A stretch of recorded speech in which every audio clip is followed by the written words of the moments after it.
की यात्रा है, इसमें सभी लोगों को परिश्रम करना पड़ रहा। सभी लोग परिश्रम में लगे हुए हैं। परिश्रम का अच्छे काम के लिए हमेशा शुभकारी लाभदायक होता है।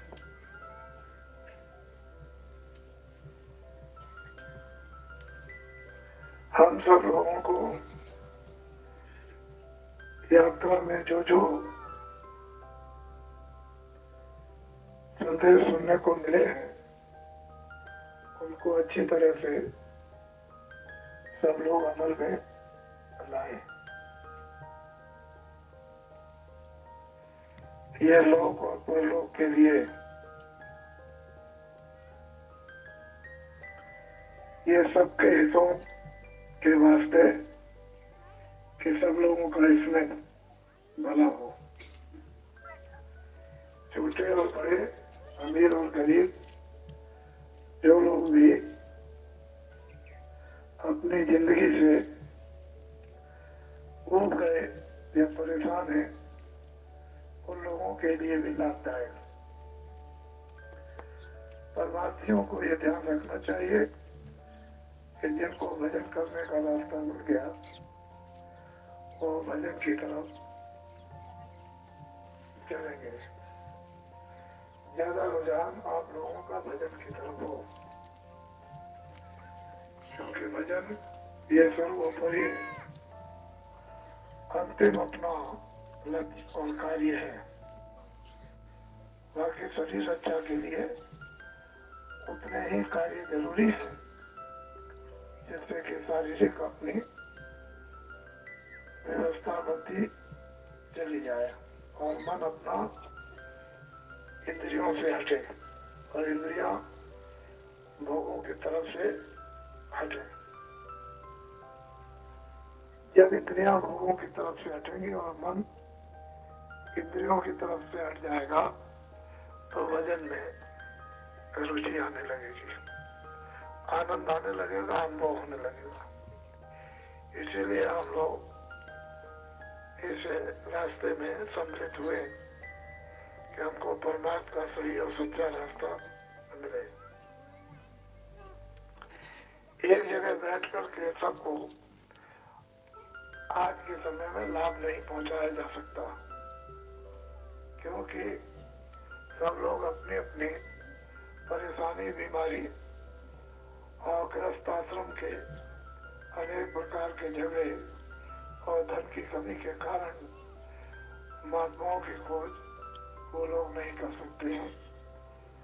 उनका जीवन एक छोटे से दायरे में घर के कामकाज और परेशानियों में समाप्त हो जाता। वो अपने आत्म कल्याण के बारे में जीवन में कुछ सोच ही नहीं पाते हैं कि भजन कोई चीज है या नहीं। वो तो वस्तुएं देखते हैं और बाहर से ही बारी से कुछ थोड़ा बहुत कुछ कर लेते हैं, हाथ पैर की क्रिया हाथों और पैरों से हिला लेते हैं, बस इतना ही वो समझते हैं कि यही हमारे लिए काफी भजन है।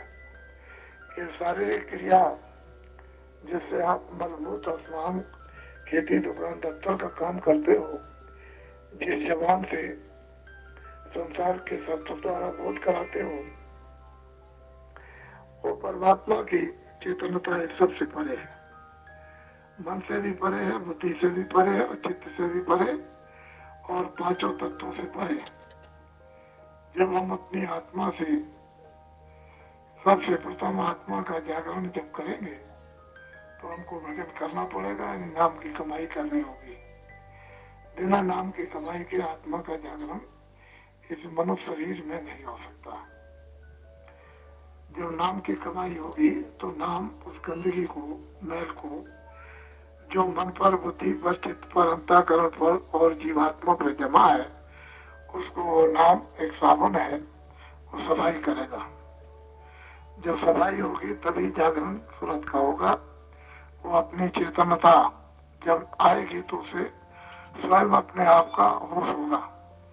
जब अपने आप का होश हो जाएगा, खुद अपने आप को पहचानेगी, तो जो जीवात्मा अपने आप को पहचान ले कि मैं ये हूँ, वही परमात्मा का साक्षात्कार कर सकते हैं। जिसे शरीर में अभी ये मालूम है ही नहीं कि हम हाड़ है, मांस है, हाथ है, पैर है, आंख है, कान है, वो क्या समझेगा? उसकी समझ में कुछ नहीं आएगा। इस कलयुग में महात्माओं ने सबको भजन करने की सुविधा दे दी है। उधर से मंजूरी लेकर उस परमपिता परमात्मा सब, और ये सबसे महान समय आपके लिए है और सबसे अच्छा और सबसे सुलभ। जो ऐसे कलयुग में सुलभ रास्ते से उस नाम की कमाई नहीं कर सकता है, तो और कोई भी साधना वो नहीं कर सकेगा। सत्संगियों को रोज इस बात की हिदायत दी जाती है कि वो लोग हमसे जरा दूर रहे। हमको देखते हैं कि हमारे ऊपर में सब कुछ है, कितना भार है, कि रास्ते में कितनी कितनी भीड़ें मिलती हैं जो ऊपर धक्का मारती हैं। आप भी वही काम करते रहोगे तो फिर एक और भी परेशानी खड़ी हो जाएगी। आपको ये चाहिए कि औरों को अवसर दें और मौका दें, उनको भी नजदीक आने का मौका मिलेगा, कुछ सुनने और समझने का। ये एक ऐसा प्रेम मार्ग है कि जैसे कि बन जाएंगे तो हमेशा के लिए उनका संबंध जुड़ गया, और प्रेम नहीं मिलेगा तो उनका संबंध जुड़ेगा नहीं। आप लोगों को हमेशा हर चीजों को ध्यान में रखना और जो जो बातें बताई जाए उसका अमल करना, यही आपकी सबसे बड़ी भक्ति है। जो आदेश का पालन करते हैं यही भक्ति है। भक्ति कोई और चीज नहीं है, आदेश के पालन का नाम ही भक्ति है। हम लोग उसी तौर तरीकों को जो हमको समझाया जाता है उसी को अपने आप ढाल लें, अपने आप को उसी तरह से बदल जाए, अपने आप काम बन जाएगा। अपने को बदलते जाओ, काम सीधा है, काम कोई टेढ़ा नहीं है। अपनी इंद्रियों को, मन को बदल करके और शरीर को एक तरफा कर देंगे तो जल्दी काम हमारा हो जाएगा। फिर हमारी उस नाम की कमाई में चढ़ाई भी हो सकती है बड़ी आसानी से। फिर कोई दिक्कत, कोई परेशानी किसी को नहीं होती। इसीलिए हमें सत्संग में सम्मिलित हुए कि हम नाम कमाई को करें। बाकी जो दुनिया की तमाम आफतें और मुसीबतें और परेशानियां और जो आग बरस रही है वो कैसे बुझाई जाएगी, ये आप देखो, इसको आपको देखना है, इसका अनुभव करना है कि आप कैसे बुझेगी, परेशानियां कैसे दूर होंगी। हर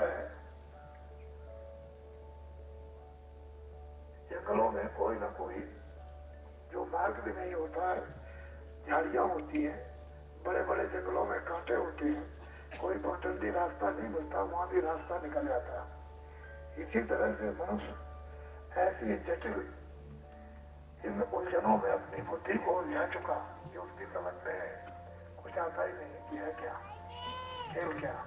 आखिर ये सब कुछ है, रोते रोते और देखते सुनते रोते अपने जीवन को समाप्त कर देता है। ऐसे जीवन तो पशु पक्षी भी समाप्त कर देते हैं कि उनको भी कोई ज्ञान नहीं होता।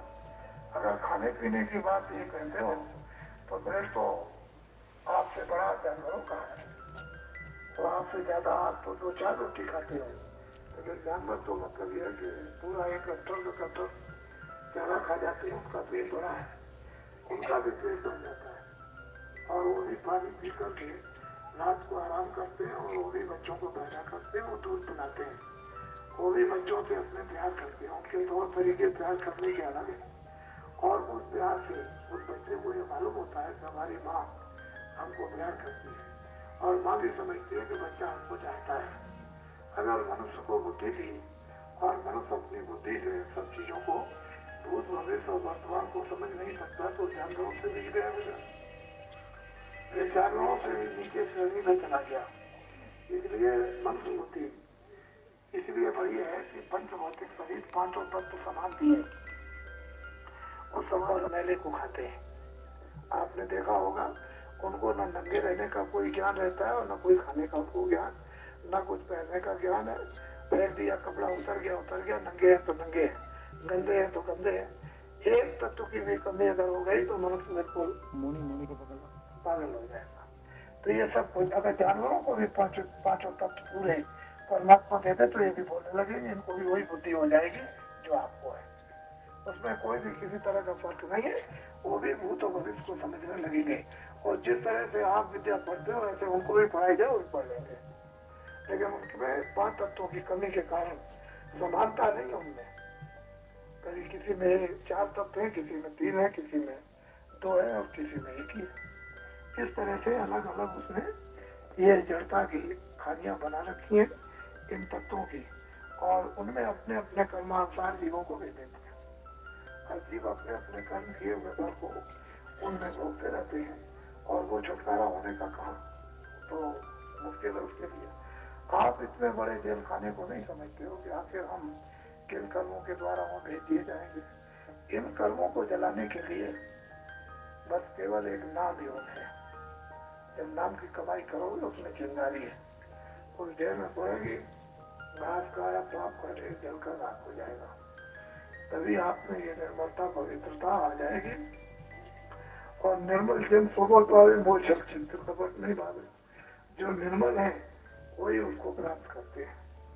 कपट वाले कभी भगवान को प्राप्त नहीं कर सकते, न कभी किसी ने किया।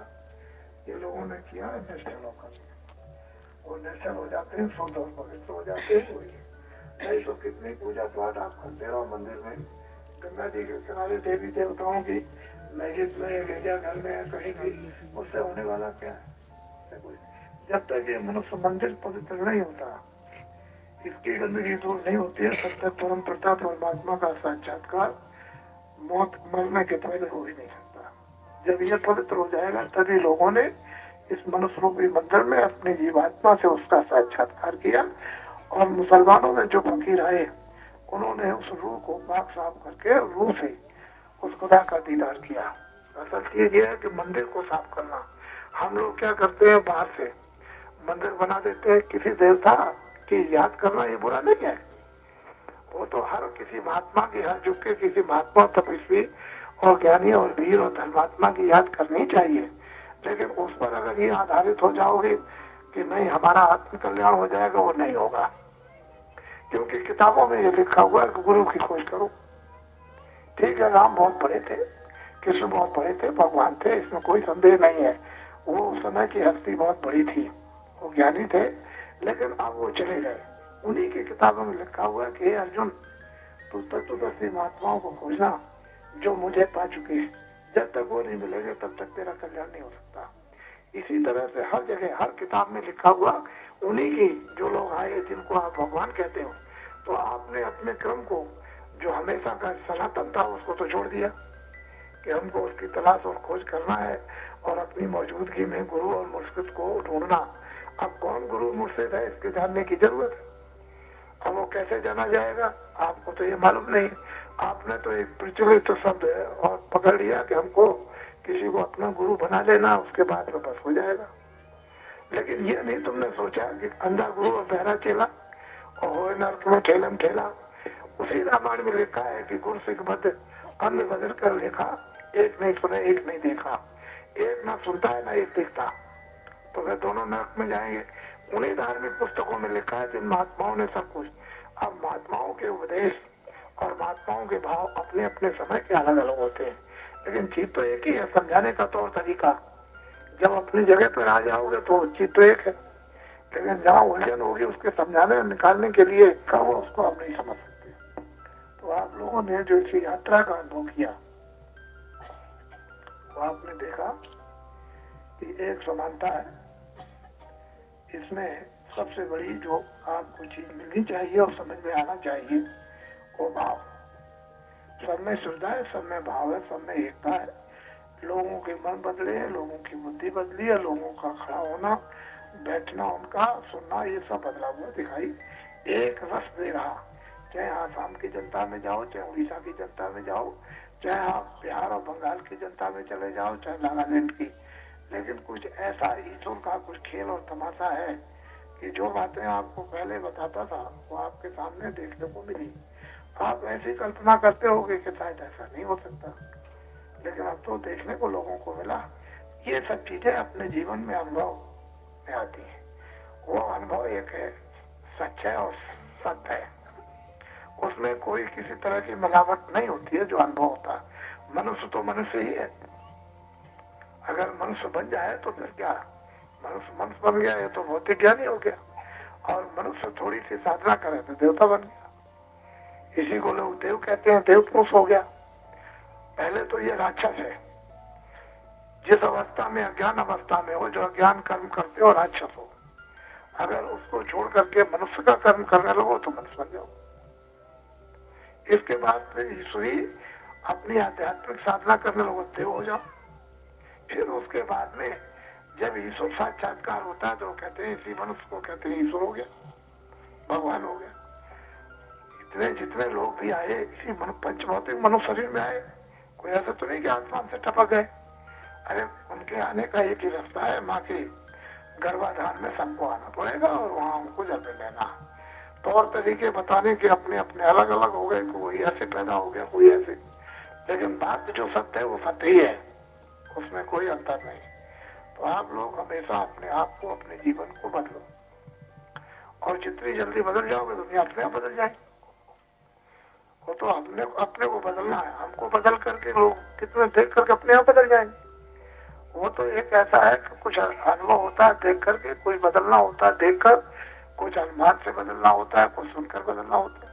अपने को बदलते जाओ, बुरे से बुरे आदमी अच्छे हो जाते हैं, अच्छे से अच्छे आदमी मनुष्य बन जाते हैं, मनुष्य देवता बन जाते हैं। फिर क्या पूछना, इसी काम के जिसके लिए आए वही काम करो, नहीं तो मनुष्य जीवन ये चंद क्षणों का है, कोई ज्यादा देर का नहीं है।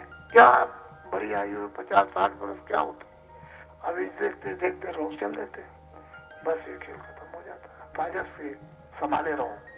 और जिस तरह से कंगाल, उसके पास जब पैसे मिल जाते हैं तो वो 24 घंटे अपनी टेंट में से पैसे निकाल के गिनता है कि हमारा पैसा गिर तो नहीं गया।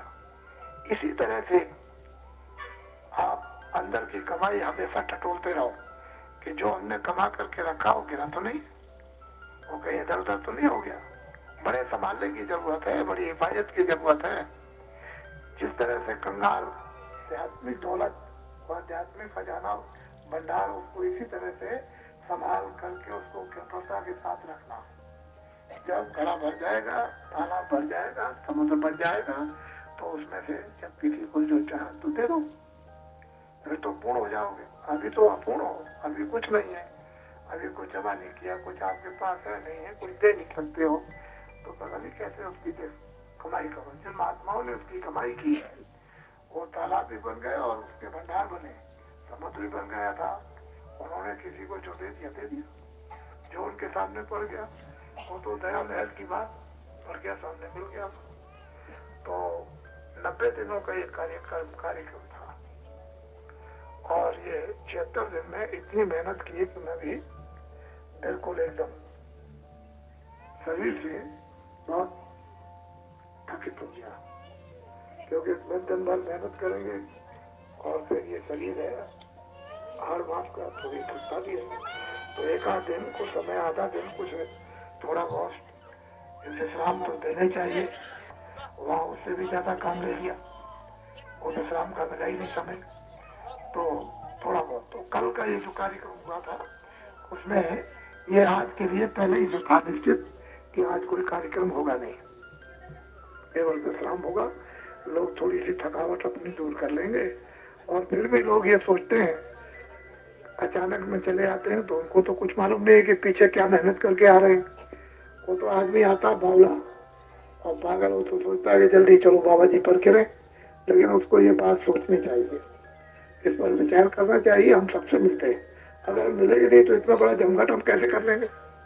हम तो एक एक से मिलते हैं, किसी को छोड़ते नहीं है, मिलते भी हैं, बात भी करते हैं, सब कुछ करते हैं और सब देखते हैं, छोड़ते किसी। लेकिन जब अति पूरी होती है, शरीर के साथ में जुलत करना, अति करना ठीक नहीं। फिर आप एक ही दिन में गति कर दोगे, हमें काम नहीं होगा, हो नहीं सकता। जहाँ इतना बड़ा काम करना है इन जीवों के साथ में, तो उसमें थोड़ा सा संभालो। आप लोग भी चले जाते हो कि मैं भी आया हूँ और मुझे अभी दर्शन मिलना चाहिए, देर नहीं होनी चाहिए, तो पहले जैसा वक्त नहीं रह गया। पहले कम लोग थे, अब तो कितने करोड़ों आदमी। अब अगर सब इसी तरह से करने लगेंगे तो बहुत मुश्किल होगा। उसके लिए भी मंदिर में जाइए तो उसके लिए निश्चित समय है, कितनी देर तक खुला रहेगा और बाद में बंद हो जाएगा। उनको तो कोई थकना नहीं है, वो तो आपने एक मूर्ति स्थापित कर दी और भावनाओं की, और वो बैठी उसमें खोल दिया, दर्शन कीजिए, और फिर उसमें आपने कहा बंद कर दिया तो बंद है। लेकिन यहाँ तो हर मास का है, चलता फिरता बोलता, तो उसके लिए भी थोड़ा बहुत तो समय होना चाहिए। नहीं जो आया बस एकदम खटखटाने लगा जल्दी से आकर के कि बस हम सबसे आगे चले जाए, थोड़ा बहुत धीरे रखो। पहले जैसा वक्त नहीं है। पहले कामे भी आए, उन्होंने कभी किसी का तिरस्कार नहीं किया। वो बात अलग है कि दवा तो दी जाएगी आपके रोग की, आपकी बीमारी की, आपकी पीड़ा की, लेकिन वो दवा है तो मीठी, लेकिन जब आप खाएंगे उसको तो वो रोग के कारण करोगे, तभी आप कहेंगे नहीं नहीं ये ठीक नहीं है, तो बहुत कड़वी दवा है, ये आप नहीं खाएंगे। तो असल में बात यह है कि वही दवा अगर धीरे से आप खा लें और थोड़ा सा बर्दाश्त कर लें, उसके लिए क्या क्या संकल्प करके चलना है, क्या क्या संकल्प छोड़ना है, किस सत्संग में खरगोन में कौन संकल्प छोड़ना, आपके खंडवा में कौन सा छोड़ना, अमरावती में कौन सा छोड़ दिया, तो संबलपुर में कौन सा छोड़ दिया, तो भुवनेश्वर में कौन सा छोड़ दिया, आसाम में क्या चीज छोड़ करके आए, वो तो संकल्प है अलग अलग, क्या क्या चीज छोड़ के आए। तो हमको अपना काम करने दो, आप अपना काम करो। वो बात देखो, उसके देखने की जरूरत है, तभी इतिहास बहुत ही सावधानी से बन जाता है। कोई इतिहास बनता है तो ऐसा इतिहास बनता है जो थोड़े दिनों का नहीं होता, वो तो बहुत दिनों का, हजारों वर्षों का। कृष्ण भगवान को गए लगभग 5000 वर्ष हो गए, वो अभी आपका ये जो कुछ सब खेल खराब हुआ, ये तो अभी 50 साल पहले से, इसके पहले तो बहुत ही अच्छा लड़ाइयाँ होती रहे, लेकिन प्रजा बिल्कुल ठीक थी।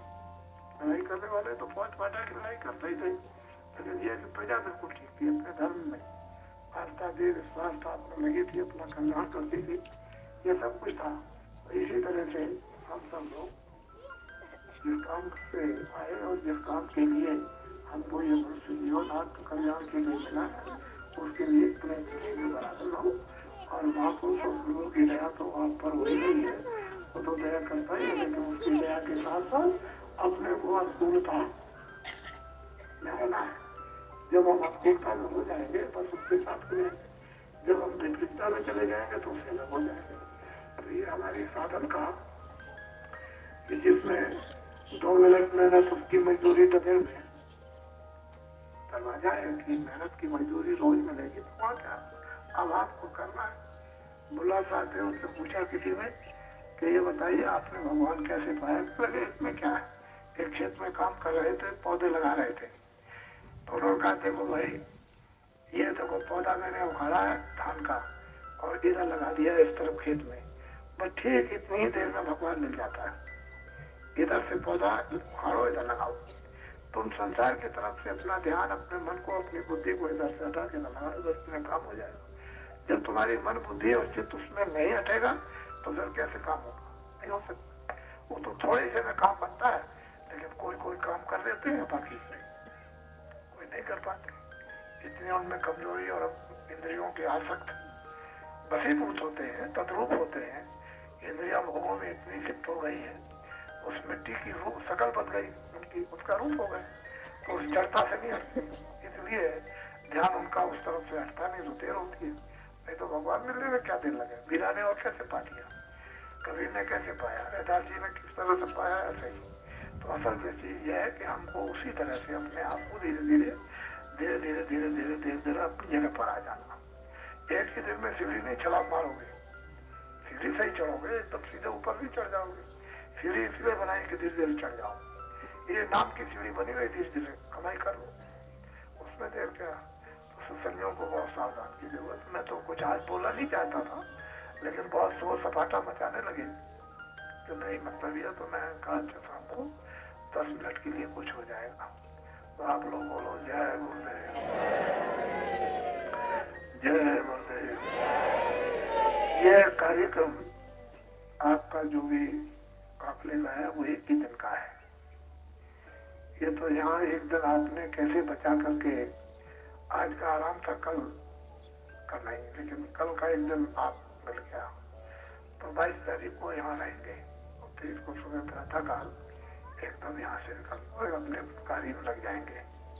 तो इसलिए पीछे कहीं भी आराम करने को नहीं मिला, किसी को भी नहीं मिला, आपको भी नहीं मिला आपके साथ में। तो अभी एक दिन का जो समय मिल गया है उसको अच्छे काम में अपने धीरे से सुबह ध्यान और भजन में अपने जब भी अपना समय मिले उससे आराम के बाद में अपना करो और उसी में आपकी थकावट उतर जाएगी, धीरे से हो जाएगा। बोलो जय गुरुदेव, जय गुरुदेव।